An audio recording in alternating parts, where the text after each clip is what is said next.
Sir, ഇതാണ് charge sheet. നമസ്കാരം. അവരെന്റെ റൂമിലേക്ക് കൊണ്ടുവരും. സർ, ഒരു നമസ്കാരം കൂട്ടി. എന്താടോ ഇതൊക്കെ? ഇതിനൊന്നും കൂട്ടു നിൽക്കാനാവില്ല എനിക്ക്. സർ, അങ്ങനെ പറയരുത്. നമ്മൾ കമ്മത്തുമാർ ഗൗഡ സാരസ്വത ബ്രാഹ്മണന്മാരാണ്. നമ്മൾ കള്ളം പറയാറില്ല, കള്ള് കച്ചവടം നടത്താറില്ല. ഇത് സതിയാണ് സാറേ. നമ്മളുടെ ആൾക്കാർ ആരും മതിൽ പൊക്കി നോക്കാൻ കൊടുക്കാറില്ല.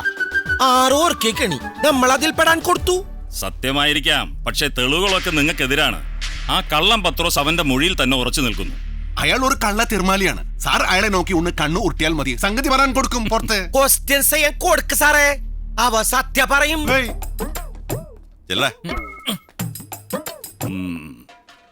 നീ സത്യക്രിസ്ത്യാനിയല്ലേ? അല്ല, ഞാൻ കള്ളം പത്രോസാ. ഇതോ ഞാൻ ചോദിക്കുന്ന ചോദ്യങ്ങൾക്ക് സത്യസന്ധമായ മറുപടി പറഞ്ഞില്ലെങ്കിൽ ഇടാ നീ നരകത്തിൽ പോവും.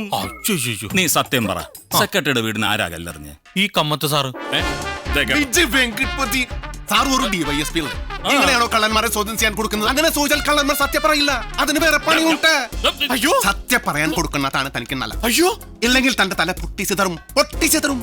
നോക്കി നിൽക്കുന്ന പൊട്ടിക്കണു. അവന്റെ ഒരു മൊട്ടയും തലയും പൊട്ടിച്ചാൽ പിന്നെ തലയില്ല നടക്കണായിരിക്കും തന്റെ തലവിധി. ഞാനെല്ലാം പറഞ്ഞോളാം. ഇയാൾക്ക് വേണ്ടിയാൽ പേടി അടിയാണ്. അടിച്ച് കൊല്ലുന്ന. ഞാനെല്ലാം പറഞ്ഞോളാം. സാർ സാർ സാർ, ഫോൺ എടുക്കും. ഫോൺ തരാൻ കൊടുക്കും. ഷൂട്ടിംഗ് ആണല്ലേ? ഞാനൊന്ന് റെഡി ആയിക്കോട്ടെ. തന്നെ ആരാണ് ഇങ്ങോട്ട് പറഞ്ഞു വിടാൻ കൊടുത്തത്? തത്ത പറയണ പോലെ പറഞ്ഞാൽ നല്ല രസമായിരുന്നു.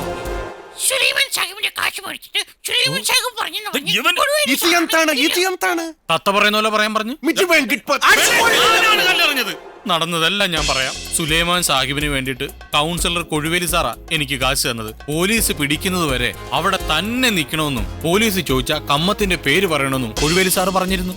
കമ്മത്തുമാരുടെ ശ്രദ്ധയപ്പെടാൻ ഞാൻ 3-4 ദിവസമായിട്ട് സെക്രട്ടറിയുടെ വീടിന്റെ പരിസരത്ത് കാത്തു നിൽക്കുകയായിരുന്നു. സത്യം, ഇയാളൊരു ബുദ്ധിമാനായ കള്ളനാണ്. പറയാൻ കൊടുക്കടാ. സ്ത്രീകൾ മാത്രം താമസിക്കുന്ന വീട്ടിൽ കാണിച്ച ഈ നീചമായ പ്രവൃത്തിക്ക് തക്കതായ ശിക്ഷ കിട്ടുന്നത് വരെ ഞാൻ നീതിക്ക് വേണ്ടി പോരാടും. സോറി മാഡം, കേസ് മറ്റൊരു വഴിത്തിരിവിലെത്തി. ഇതാ കള്ളം പത്രോസിന്റെ യഥാർത്ഥ മൊഴി. ഞാനാണ് കല്ലെറിഞ്ഞത്. സുലൈമാൻ സാഹിബിന് വേണ്ടിയിട്ട് കൗൺസിലർ കൊഴുവേലി സാറാ എനിക്ക് കാശ് തന്നത്. പോലീസ് പിടിക്കുന്നത് വരെ അവിടെ തന്നെ നിൽക്കണമെന്നും പോലീസ് ചോദിച്ചാൽ കമ്മത്തിന്റെ പേര് പറയണമെന്നും കൊഴുവേലി സാറ് പറഞ്ഞിരുന്നു. സത്യം. ഇപ്പൊ മനസ്സിലായില്ലേ ആരാ കല്ലെറിഞ്ഞെന്ന്?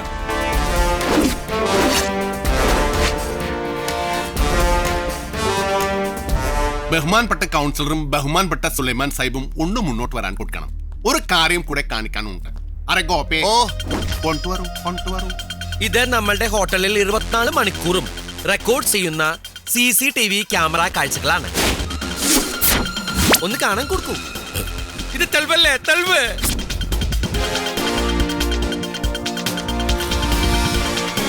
ഇത് പുറത്തെ ക്യാമറ.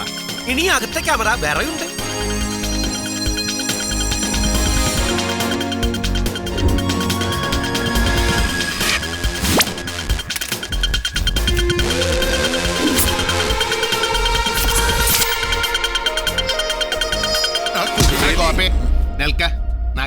അയാളുടെ കാര്യം പോലീസുകാരന്മാർ നോക്കിക്കോളും.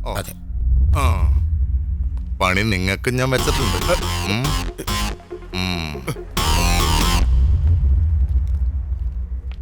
സെക്രട്ടറി മാഡം, ഒരു കാര്യം പറയാൻ കൊടുക്കാനുണ്ട്.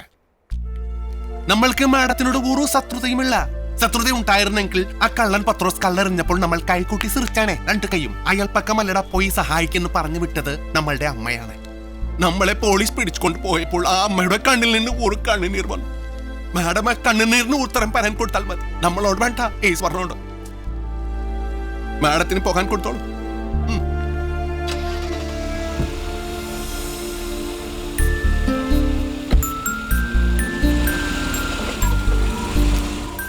സുലൈമാൻ സാഹിബേ, നമ്മൾ എന്ത് തെറ്റാണ് നിങ്ങളോട് ചെയ്യാൻ കൊടുത്തത്?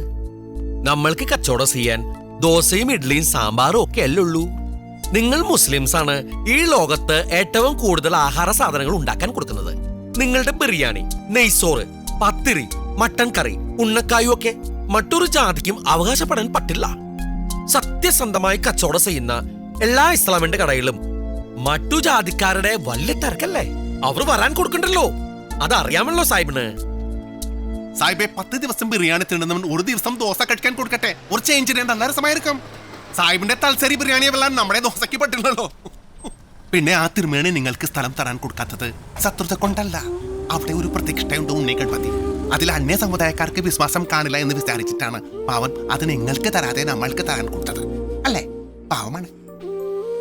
സാഹിബ് ഒരു വാക്ക് ചോദിച്ചിരുന്നെങ്കിൽ നമ്മളുടെ സ്ഥലം സാഹിബിന്റെ കസ്റ്റമേഴ്സിന് കൂടി മാർക്ക് ചെയ്യാനായിട്ട് നമ്മൾ വിട്ടുകൊടുത്തനെ. നിങ്ങൾ ചോദിക്കാൻ കൊടുത്തോ? ഇല്ലല്ലോ. ഇത്രയും ദ്രോഹം ചെയ്തിട്ടും നമ്മൾ ദാ ഇപ്പോഴും പറയുന്നു സാഹിബിന്റെ കടയിൽ വരുന്ന കസ്റ്റമേഴ്സ് കൂടെ നമ്മുടെ സ്ഥലത്ത് പാർക്ക് ചെയ്തോട്ടെ. എന്നിട്ട് ആ വണ്ടിയിൽ നിന്ന് ഇറങ്ങുന്ന ആൾക്കാർ തീരുമാനിക്കട്ടെ സാഹിബിന്റെ ബിരിയാണി തിന്നണോ നമ്മളുടെ ദോശ തിന്നണോ. അതെ, നിങ്ങളുടെ പൂർവികന്മാരാണ് നമ്മൾക്ക് മലയാള നാട്ടിൽ അഭയം തന്നത്. ഒരു അപേക്ഷയുണ്ട്, നമ്മളെ വെറുക്കാൻ കൊടുക്കരുത്. ഒരു കാര്യം പറയാൻ കൊടുക്കാൻ മറന്നു. 2 ദിവസം നമ്മൾ ഇവിടെ ഉണ്ടാവില്ല. നമ്മളുടെ പുതിയ കടയുടെ കോയമ്പത്തൂർ കടയുടെ ഉദ്ഘാടനമാണ്. അതുവരയ്ക്കും കടയ്ക്ക് കുഴപ്പമൊന്നും ഉണ്ടാക്കരുത്. പടച്ചോനോർത്ത് അങ്ങനെ പറയരുത്. നമുക്ക് നമ്മുടെ തെറ്റ് മനസ്സിലായി. എങ്കിലും ധൈര്യമായിട്ട് പോയിക്കോളെ. നമ്മളത് നമ്മുടെ സ്വന്തം കട പോലെ നോക്കിക്കോളെ കമ്മത്തുമാരെ. അല്ല, കോയമ്പത്തൂർ കടയും കമ്മത്തന്മാര് തന്നെയാണോ ഉദ്ഘാടനം? അല്ലല്ല, അവിടെ നമ്മളല്ല. തമിഴ്നാട്ടിൽ നമ്മൾ അടിച്ചു പൊളിക്കാൻ കൊടുക്കും. അവിടെ ഉദ്ഘാടനം ചെയ്യുന്നത് തമിഴ്നാട്ടിലെ ഒരു സൂപ്പർ താരമാണ്, സൂപ്പർ സ്റ്റാർ ധനുഷ്. എല്ലാവർക്കും വണക്കം. എന്റെ എത്രയും പ്രിയപ്പെട്ട ശ്രീ ധനുഷ് അവർകളെ, പ്രിയപ്പെട്ട കോയമ്പത്തൂർക്കാർമാരെ, കോയമ്പത്തൂർക്കാരിമാർ, ഈ കമ്മത്തിന്റെ സൂപ്പർ സ്പെഷ്യാലിറ്റി ദോശ കടയുടെ ആരംഭിക്കുന്ന ചടങ്ങാണ് ഇവിടെ നടക്കാൻ കൊടുക്കുന്നത്. നമ്മളുടെ ദോശയുടെ പരമാതമായ രുചി അറിയാത്ത മലയാളികളില്ല. ഈ രുചി നമ്മൾ തമിഴ്നാട്ടുകാർക്ക് കൂടെ കൊടുക്കുകയാണ്. നിങ്ങൾ നമ്മളുടെ 100 ദോശ തിന്നാൽ ഒരു ദോശ തിന്നാ മാതിരി. ரொம்ப സന്തോഷം. തമിഴാണ്, പക്ഷെ നമ്മൾ മലയാളത്തിലാണല്ലോ കേൾക്കാൻ കൊടുത്തത്. താൻ മലയാളിയായിട്ടാണ് അങ്ങനെ തോന്നുന്നത്. അതാണ്. ഒരു 2 വാക്ക് പറയാൻ നമ്മളുടെ സൂപ്പർ സ്റ്റാർ ധനുഷ് സാറിനെ ക്ഷണിക്കാൻ കൊടുക്കുന്നു. എനിക്ക് നമ്മളുടെ പേര് പറഞ്ഞോളൂ, നല്ല രസമായിരിക്കും. ഒരു ബൂസ്റ്റ് എനിക്കും കൊടുത്തോളൂ. സംസാരിക്കൂ. ദേവരാജ കമ്മത്ത്. எல்லாருக்கும் வணக்கம். போதும் போதும். உங்களை பார்த்ததில் எனக்கு ரொம்ப சந்தோஷமாக இருக்குது. இதுக்கு காரணமான கம்மத் பிரதர்ஸ்க்கும் கடவுளுக்கும் என்னுடைய நன்றி தெரிவிச்சுக்கிறேன். சொல்கிறேன். ஒரு மலையாளி தமிழ்நாட்டில் வந்து ஒரு ஹோட்டல் ஆரம்பிக்கிறதுங்கிறது ரொம்ப சந்தோஷமான ஒரு விஷயம். இப்போது பார்த்தீங்கன்னா நம்ம புரட்சி தலைவர், ஹீரோக்கெல்லாம் ஹீரோ எம்ஜிஆர் அவர்களும் ஒரு மலையாளி தான். அதே மாதிரி புனித உள்ளம் கொண்டவர், வில்லனுக்கெல்லாம் வில்லன் எம்என் நம்பியார் அவர்களும் ஒரு மலையாளி தான். ஏன் நம்மெல்லாம் பெருமையாக மாற்றட்டிக்கிற நம்ம கமல் சார் கூட முதல்ல ஒரு மலையாள படத்தில் தான் நடித்தார்.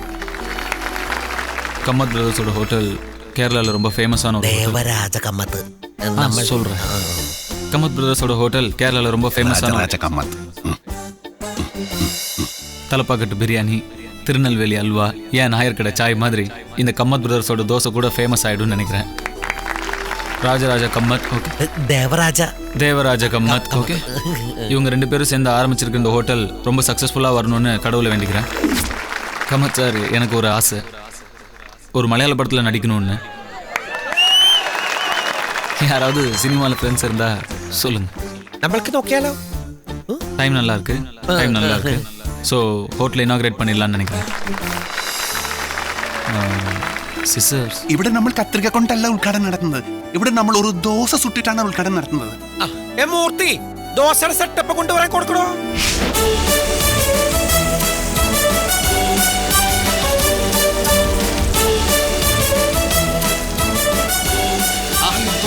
അണ്ണു 2 ചെറി ഇവിടെ, 2 ചെറി കണ്ണ് മാതിരി. കൺവയ്ക്കാൻ കൊടുത്തു.